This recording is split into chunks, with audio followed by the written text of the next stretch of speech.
Thank you so much, Danny. Honestly, and to Maggie and Judy and to so many of the people that are here, Sasha, folks that I have worked with. Your commitment to improving our world is just manifest in your own career, Danny, which has combined academic work with public service in the best of traditions, doing justice to the very man for whom the Academy, anchored at IIASA, was named. And it's a genuine pleasure to be in Vienna with you and Judy and Maggie to give the inaugural Howard Raiffa Lecture for two institutions built in the spirit of Raiffa, who believed that rigorous analysis could be a bridge between people who did not trust one another for the sake of humanity. As someone who started in science and moved over time through a number of twists and turns to national security, I feel a profound sense of camaraderie with Raiffa's path and intellectual discourse. As a student in physics, I had the rare opportunity to travel to other countries, including with my father, who was a biochemist, to see how strong the sense of community was among scientists across the globe who were relentlessly focused on and entirely passionate about understanding how the world works to, as Einstein might have said, make the life of every living thing nobler and more beautiful. Merton argued against the backdrop of Nazi attacks on Jewish physics that science operated under an ethos of four institutional norms. The first was that claims should be evaluated by reference to impersonal criteria, regardless of the nationality, race, or status of the claimant. The second included a sense of common ownership of findings, that knowledge belongs to the community and not the discoverer. And the third was that the institutional incentives should reward the advancement of knowledge rather than personal gain. And the fourth was organized skepticism. In essence, nothing should be exempt from scrutiny. And while these might not be universally accepted, I suspect these principles would resonate deeply among the vast majority of scientists, particularly because in many respects they are increasingly contested. I saw the value not only in the diplomacy of science over the course of my career, but also the crucial importance of applying the sciences, and in particular the social sciences, to every aspect of our organizational and substantive work. For example, I have spoken publicly about the value of scholarship on the intelligence community's analysis of President Putin and his decision to invade Ukraine in 2022, insights regarding the role that an individual leader's perceptions and formative experiences play in national decision-making, which were crucial to understanding why Putin would pursue a large-scale invasion in Ukraine. And I've also talked publicly about the application of complex adaptive systems theory to international relations to elucidate the challenges that arise when multiple actors and influences are interconnected, often resulting in unintended consequences and nonlinearities. So it is probably no surprise that when I sought to examine the ethical culture within which the national security community makes decisions and how it might be strengthened, I sought to consider what I could learn from various scientific disciplines and great thinkers like Raiffa. And from my perspective, promoting an ethical approach to national security decision-making is critically important to effective democratic governance, to institutional trust, and to the quality of decision-making. I find especially compelling the work by Linda Zabzebski and Jason Baer that treats intellectual honesty, humility, courage, and open-mindedness as character traits constitutive of good inquiry. And these basic concepts can be found in most institutional ethical frameworks in the intelligence community, yet all of us within the national security community can recount moments when such norms were not upheld. I wanted to study why, to see if there were ways to improve adherence, not because I thought that such adherence, by the way, would mean every decision would be ethical, but because I believed it would make us better, more democratic, more trustworthy, and more likely to make better decisions. Howard Raiffa recognized that to understand decision-making, simply examining how rational people should make decisions is insufficient. He delineated three components of decision-making: augmenting the usual dichotomy that distinguishes between the normative and descriptive sides, the ought and the is, with the prescriptive side, to consider how real people, as opposed to idealized super-rational people, might make better choices. And even assuming, as I do, that the vast majority of national security professionals who engage in the decision-making process seek to act with integrity in good faith, to adhere to the ethical and epistemic principles our institutions promote, the reality is that we make mistakes, have remorse, suffer from anxiety, and are influenced by other people and their behavior in ways that can interfere with that desire. And nevertheless, when it comes to ethics in national security institutions, we tend to focus on stated norms, documents and pronouncements that tell you what kind of conduct is honorable, without prescription in the action guiding sense that helps people make real decisions made under time pressure, uncertainty, in a social context with competing obligations. We write high-level codes of conduct that describe how an idealized official should behave without acknowledging, for example, even principled trade-offs that are often inherent in adherence. For example, how do you balance respect for the rule of law with your duty to support democratically elected officials when their agenda requires you to advocate for a strained but available interpretation of the law? And how do you manage the pressure you feel when, in being honest, you have to contradict someone you deeply respect in a way that is likely to embarrass them? We train people in principles. We assume that officials who know what is right and who are instructed and incentivized to do it will reason their way to the correct answer under pressure. The social sciences have been telling us for decades that these assumptions are wrong. Ethical behavior in institutions is driven at least as much by intuition, social context, and situational pressure as by deliberate reasoning. And if that is true, then it is worth thinking through how we might better close the gap between the normative and the descriptive with deliberate structural prescriptive design, as well as training methods that include a practice and habituation model rather than a rules briefing model. And this really is the purpose of my lecture. I can more clearly see the problem thanks to the work that I've done, but I do not yet have the prescriptive answer for how to close the gap. I seek here to convince you of the challenge, its importance, and then some potentials, ideas for improvements. But I very much hope that I can provoke institutions like the Raiffa Academy and IIASA, given the tremendous talent that resides within their reach, to support work on this issue. So let me start with explaining a bit about the structure of national security decision-making in the United States. Up until World War II, US presidents relied on informal groups of advisors to take national security decisions. After 2 world wars, however, and the growth of the national security community, it was clear that a more predictable, regularized process with a more strategic outlook was needed. The Secretary of the Navy commissioned a report by Ferdinand Eberstadt in 1945, who recommended that the National Security Council be established. The council structure was intended to produce better coordination among departments and agencies, address the gap between planning and execution, and among other things, provide for decisions that would better conform to American ideals. And the result was a highly structured and prescriptive decision-making process, but without similarly explicit guidance regarding the ethical and epistemic principles that officials should adhere to when engaging in such decision-making. Instead, these norms and principles have developed over the years on a relatively ad hoc basis. To this day, the United States does not have a comprehensive ethical code that applies to career employees across all departments and agencies in the way that many other countries do. The Ethics in Government Act of 1978, passed in the wake of Watergate, focuses largely on conflicts of interest and various aspects of self-dealing, while remaining largely silent on the more consequential ethical dimensions of official conduct, the exercise of judgment and behavior that otherwise has the potential to damage the democratic process and undermine quality decision-making. Instead, departments and agencies have issued their own codes of ethics that reflect high-level ethical principles, such as respect for the rule of law, honesty, integrity, selfless service, trustworthiness, political impartiality, good stewardship, and accountability.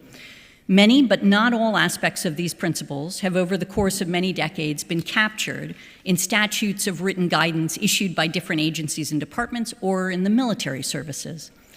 And the various principles developed apply to a range of personnel, including but not limited to seniors engaged in decision-making at the highest levels, which typically happens through a series of interagency meetings, often in moments of crisis. In some cases, the guidance is quite detailed, spelling out different norms for different roles in the decision-making process. For example, intelligence officers should remain politically impartial and refrain from expressing policy views, with a few exceptions related to the posture of the intelligence community.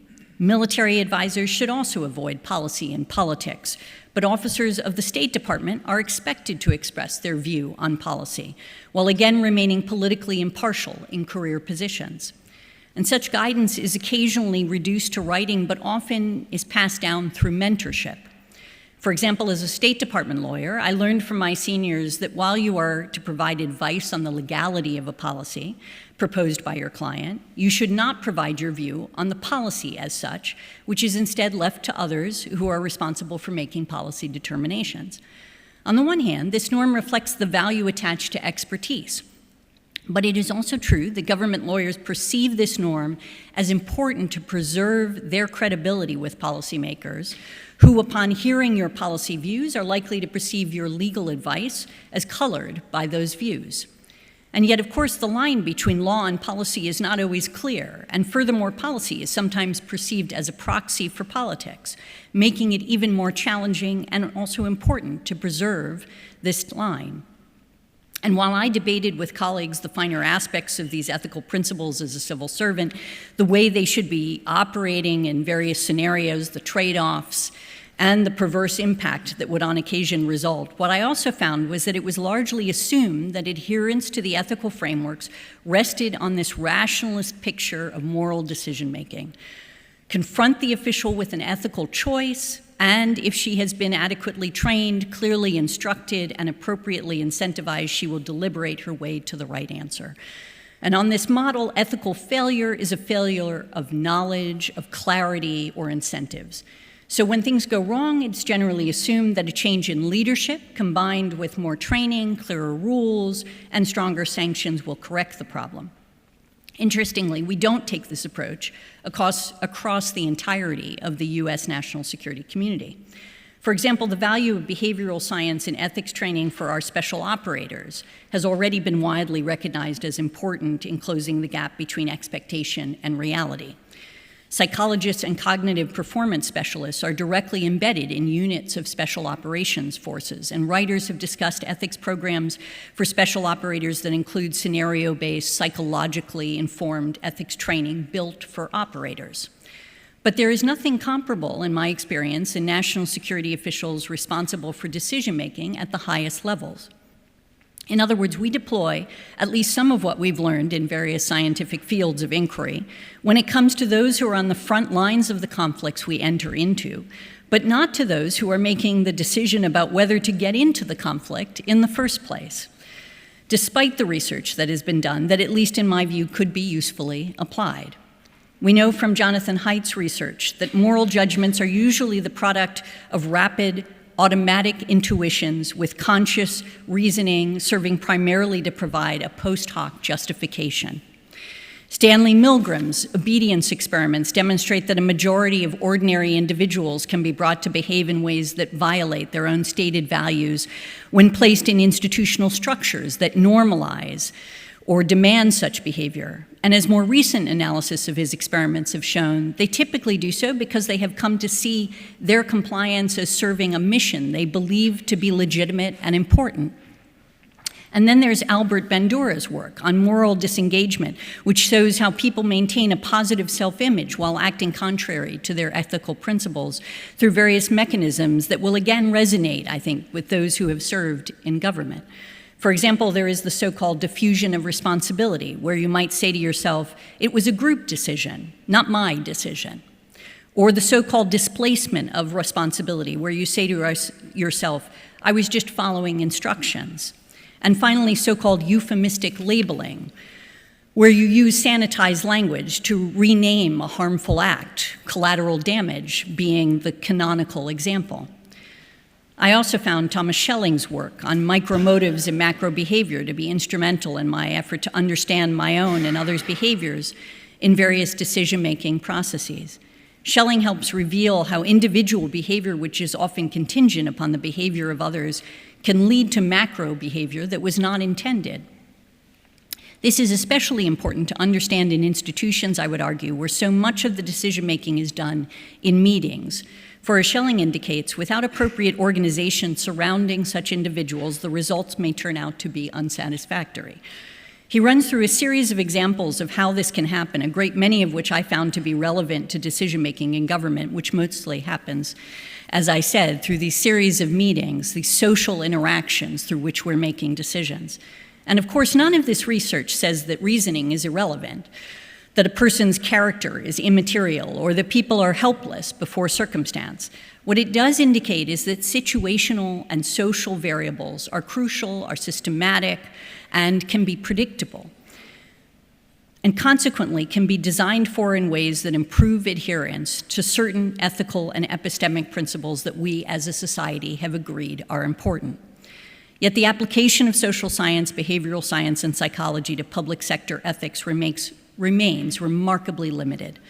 We have applied it to tax compliance, retirement savings, organ donation. We've applied it to operations that occur in the national security space to some extent, but we've barely applied it, as I've said, to the highest levels of government decision-making on the most consequential decisions that we make. So let me make this concrete by discussing a series of scenarios. And while I don't discuss the substantive specifics, none of these are hypothetical. I have experienced these scenarios, and I would guess that the practitioners in this room have too. And what they have in common is this. In each case, the person knows or strongly suspects what is right. Knowledge is not the problem is the decision environment. The first example is of an analyst who hedges. An intelligence analyst is assessing politically sensitive question. He knows with reasonable confidence that what the evidence shows. He also knows the assessment will be contested by policymakers who have staked out positions, by colleagues who have reached different conclusions, perhaps by senior officials who support his career, depends on. The ethics framework tells him to reflect the intelligence community's analysis, which has been produced by experts in accordance with tradecraft standards intended to promote its integrity. In short, to speak truth to power. What the framework does not address is the anxiety produced by the prospect of professional conflict, the social cost of institutional isolation, and the well-documented tendency of individuals under hierarchical pressure toward anticipatory self-censorship, softening language, widening confidence intervals, choosing silence before any direct pressure has been applied at all. And I want to dwell on that last point because it is one of the most often missed in my experience. Intelligence officers rarely, if ever, change their analysis to agree with what a politician or senior policymaker wants them to say. Instead, they employ other methods that are intended to avoid compromising their integrity, yet are not fully consistent with the behavior that we're seeking to promote from an institutional perspective. They do things like reframe the question being asked so that the analytic judgments provided in the answer remain accurate but are less likely to draw political fire. Avoid saying out loud the starkest aspect of the analysis that is most pointedly in conflict with what their audience is hoping will be the answer. Or push back on a tasking altogether, indicating, for example, that it is more of a policy question than an intelligence question. Using these approaches, the analyst is not lying, but instead managing risk. And from where he sits, given the payoff structure he faces, he is managing it rationally, even if this isn't the result we want from a broader collective perspective. In short, the individuals and perhaps the intelligence community's incentives promote this behavior, even though it isn't consistent with what we are trying to maximize for within the broader National Security Council decision-making process. A second example is an officer who stays silent. An official in a planning process recognizes that a course of action proposed by a more senior officer raises a serious ethical concern. By raising it, it requires her, in effect, to tell a superior that the proposal is unethical, which will almost certainly be understood by the person making the proposal as a personal attack, instantly escalating the situation, thereby producing in her significant anxiety. The ethics framework instructs her to raise concerns. It does not equip her for the social and psychological dynamics in which raising them occurs, where an ethical objection is perceived as disloyalty and where the messenger absorbs the cost. Peer and hierarchical pressure of this kind are predictable features of group dynamics in high-status, high-stakes institutions. And they are not countered by reiterating the obligation to speak up, but they can be countered by developing, for example, the habit of speaking up or if-then plans, which research shows can dramatically increase follow-through in pressured situations such as this one. A third example is an employee who defers to the group. A junior official in a team meeting holds information that bears materially on the decision under discussion. He perceives accurately in most cases that the group has already converged, that the most senior person in the room has signaled a preference, and that a dissenting contribution will be received as an obstacle rather than an asset.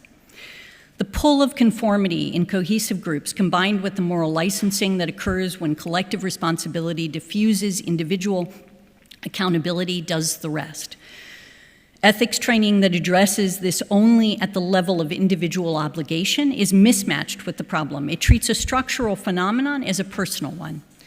And if the senior official in the room, however, takes the time to listen, engage, and praise the junior official for having spoken up, recognizing the courage it takes to do so in the conversation, it will be noticed not just by the junior officer who made the intervention, but also by everybody else who is listening, providing tacit encouragement for such behavior moving forward. And finally, a fourth example of an employee who doesn't say what she thinks. A junior official sitting in a meeting to discuss a proposed operation. She has a human rights concern about the way in which the proposed operation is likely to unfold, but she also knows that human rights concerns are typically coded in this culture as soft, and that by raising the objection, she risks confirming a stereotype associated with her gender, rather than being seen as offering a reasonable judgment. So she waits, hoping someone else, a man, will raise the concern. And as she does so, she weighs perhaps three concerns. First, that if raised by her, the objection may be less effective than if raised by a man. Second, she may be dismissed more easily in the future. On this point, I find Victoria Breskol's research quite helpful, showing that women in power are often penalized for speaking up at rates that men are not. And third, particularly if she's the only woman in the room, she may be worried about confirming a stereotype that she hopes to combat. Again, recognizing the challenge exists makes it possible for leaders to help change the dynamics in the room when faced with such scenarios. What unites these four cases is the question of what to do in accordance with a widely recognized and understood norm is clear, but for each, the transaction cost of doing it, a cost that is social, immediate, and perceived as certain, is weighed against a benefit that is institutional, diffuse, and deferred. Any student of decision analysis will tell you how that comparison tends to resolve. By applying social science, behavioral science, and psychology, to better understand what is actually happening in such scenarios, among other things, it is possible to learn lessons from other sectors that have applied the work done in these fields to good effect. For example, lessons can be drawn from Amy Edmondson's research on psychological safety, the shared belief within a team that interpersonal risk-taking is safe. In teams with high psychological safety, members speak up, report errors, and surface concerns at dramatically higher rates than in teams with identical formal obligations, but lower psychological safety. This makes clear that the environment matters and that we can design our institutions and decision-making processes in ways that are more likely to produce adherence to the ethical and epistemic principles that we believe are important to effective democratic governance, to institutional trust, and the quality of our decision-making. Edmondson's hospital research showed that medical teams structured to be psychologically safe caught and corrected errors before they caused harm. Aviation's shift to crew resource management, which structurally empowers junior crew members to challenge senior pilots, produced measurable reductions in accident rates. And the critical finding for institutional designers is that psychological safety is not a natural byproduct of clear instructions or professional obligation. Edmondson puts it bluntly: exhorting people to speak up because it's the right thing to do relies on an ethical argument, but it is not a strategy for ensuring good outcomes. Safety must be actively designed and actively maintained. And what does that design look like in the context of national security? The short answer is that I don't yet know, but let me offer 4 possible interventions that may serve to prompt the real experts in these fields to consider this challenge. First, I think we can do more to legitimize dissent procedurally. We do have certain formal procedural mechanisms for expressing dissent. For example, the State Department has a dissent channel that is memorialized in the U.S. Foreign Affairs Manual, through which any employee in the State Department may bring dissenting or alternative views on substantive foreign policy issues to the Secretary and senior officials with protection. The CIA has something called the Aardwolf, which is a chief of station's formal personal field appraisal sent directly to CIA headquarters and senior policymakers, an appraisal that is expected to be candid even when it cuts against the prevailing view. But neither of these regularized dissent. The pre-mortem Carrie Klein's technique, in which a team is required to assume the decision has failed and work backward to identify why, could help. One might also consider assigning someone in a meeting the responsibility to provide a dissenting view in order to both make it a required step in the process, but also to help officers get used to being the dissenting voice in the room without the fear of it being perceived as disloyal. Second, we might seek to redesign senior behavior. The psychological safety literature is unambiguous that safety is primarily a function of leader behavior, not team composition, not individual courage. Leaders who model intellectual humility, explicitly invite challenge, and visibly reward candor over consensus produce qualitatively different environments. Yet most ethics training in government is aimed downward at juniors, while the seniors whose conduct actually sets the conditions receive little help understanding that their role has changed. One concrete and almost costless mechanism: have juniors speak first, before seniors reveal a position. Once the principal has spoken, the information available to the group begins to collapse toward the principal's view. Every practitioner knows this, yet remarkably, few procedures are designed around it. This is something I watched President Obama regularly do. He would avoid taking a position at the outset and instead listen to people's views, often preferring to hear from junior officers first and regularly asking people who were silent to provide their thoughts. Not only did it create space for more junior officers to speak up, it also sent a clear signal that he was interested in everyone's views, which instilled in many of us a sense of responsibility for providing our best thinking in such situations, to help him think through issues from a range of angles. And third, I think we should develop ways of reducing the cost of acknowledging mistakes so as to better learn from those mistakes, even as we work to promote accountability. To do this, healthcare's shift from blame-centered incident reporting to learning-centered review, separating the question of what happened and why from the question of individual sanction while preserving accountability for deliberate misconduct, may be helpful, as the evidence indicates that at least in the healthcare industry, it has substantially increased error reporting without a collapse in accountability. Fourth, I think there is real value in doing scenario-based, psychologically informed ethics training that is designed for national security decision-making. Social psychology research on implementation intentions shows that deciding in advance what you will do in a morally challenging situation, working through what you would actually say, to whom, and in what sequence, substantially increases follow-through because it reduces the cognitive load and social friction of the moment itself. When the moment arrives, you are not improvising under pressure. You are executing a plan. This is the difference between teaching someone the principles of aviation and putting them in a simulator. In a way, we've built ethics curricula that are all ground school and no simulator. And there is a further lesson in this research that might be discussed in training, even as it has to form through experience: the value of developing habits to withstand certain pressures. The behavioral science of habit formation shows that under stress, fatigue, and time pressure, we often do not rise to our intentions. We fall back on our habits because habitual responses are precisely the ones that do not depend on deliberation in the moment. This is, among other things, a purpose of rehearsal, not merely to sharpen reasoning, but to build trained, increasingly automatic responses cued by the situation itself that are ethical, so that voicing a concern, questioning an assumption, or asking who disagrees becomes what one simply does rather than something one must summon the courage to do. Aristotle told us long ago that virtue is formed through habituation. The behavioral science has, in fact, caught up with him. And habits, like good intentions, are robust to exactly the pressures that national security decision-making reliably supplies.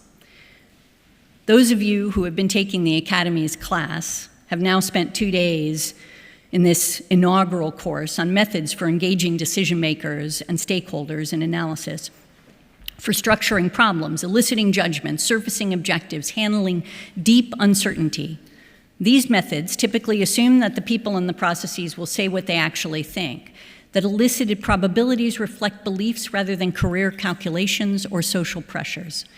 Yet we know that this is not always the case, and that, for example, personal objectives may be unrevealed but nevertheless intertwined with institutional objectives.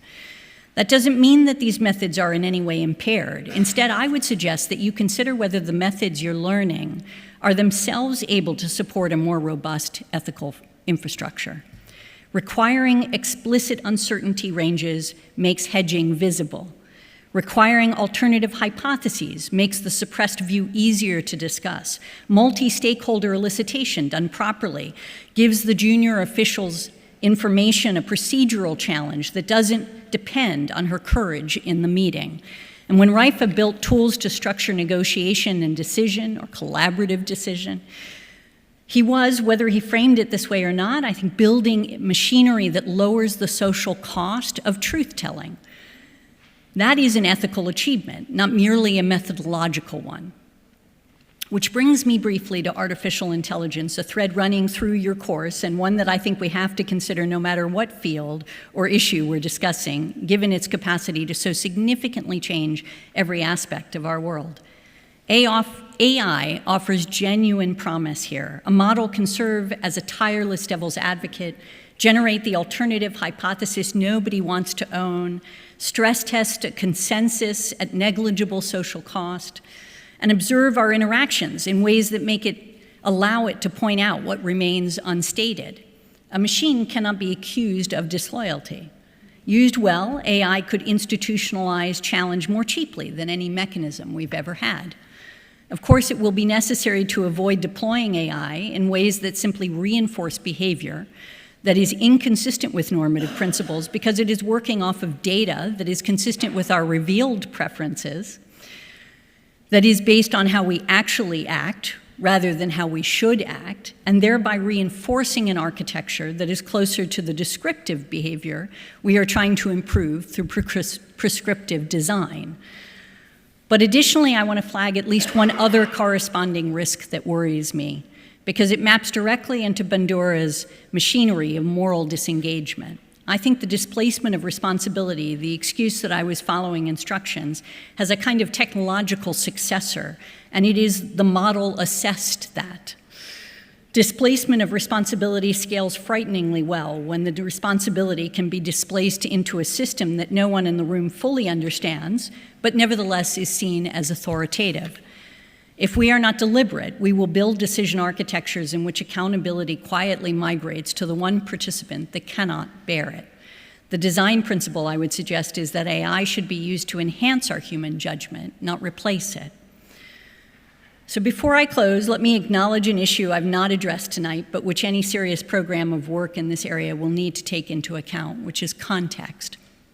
The dynamics I've described do not operate uniformly across time and circumstance, and any design program will need, therefore, to take that into account. In wartime or acute crisis, time pressure compresses deliberation, secrecy narrows the circle of those positioned to serve as a check, and as the research in Milgram's experiments remind us, The mission recruits our convictions most powerfully precisely when the stakes are the highest. Post-scandal windows present nearly the opposite profile. Institutions are unusually open to reform in such moments, but they are also prone to overcorrection, layering new compliance requirements onto the old ones rather than redesigning the decision environment that produced the failure. And each of these contexts calls for a different emphasis in the design work that I'm proposing. Periods of acute political polarization deserve particular mention. Polarization amplifies every friction that I've described. Dissent is more readily coded as disloyalty, and impartiality itself becomes contested ground. And I would note, without attempting to resolve it in this evening, that when polarization reaches the point at which the legitimacy of democratically enacted laws and of established institutions are themselves called into question, the challenge changes in kind, not merely in degree. The interventions that I've sketched presume a settled framework whose authority is broadly accepted. When that premise erodes, the question is no longer how to close the gap between our stated norms and our actual behavior within the framework, but how to sustain the framework itself. And finally, I'll end where I began with Howard Raiffa. Judy, his daughter, who is here today, has described him as a bridge builder between nations and between scientists and decision makers. And the bridge I've tried to sketch tonight is between what we know about human beings and what we ask of them. The decision sciences were built on the honest acknowledgement that real people are not the idealized agents of normative theory, and on the conviction that this gap is not cause for despair, but a specification for design. My request is founded on an assumption that is inherently optimistic, that people want to do the right thing and are in fact more than willing to take action that is in service of others, even when it requires personal sacrifice. In my experience, these are the people who are most attracted to public service. They recognize that being part of an institution that is focused on serving the public enriches our lives, their lives, as it has mine, in ways that make it a privilege to accept such sacrifices. We should make it as easy as possible for them to live up to their own standards in doing so.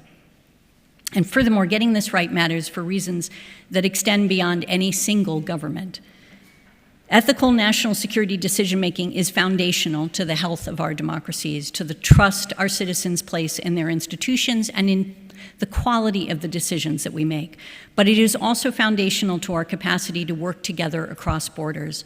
Nations collaborate, honor commitments, and accept risk on one another's behalf most readily when they believe that their partners' decisions are made with integrity, that the assurances they receive reflect honest judgments. And in that sense, the ethical infrastructure I've described tonight is also diplomatic infrastructure.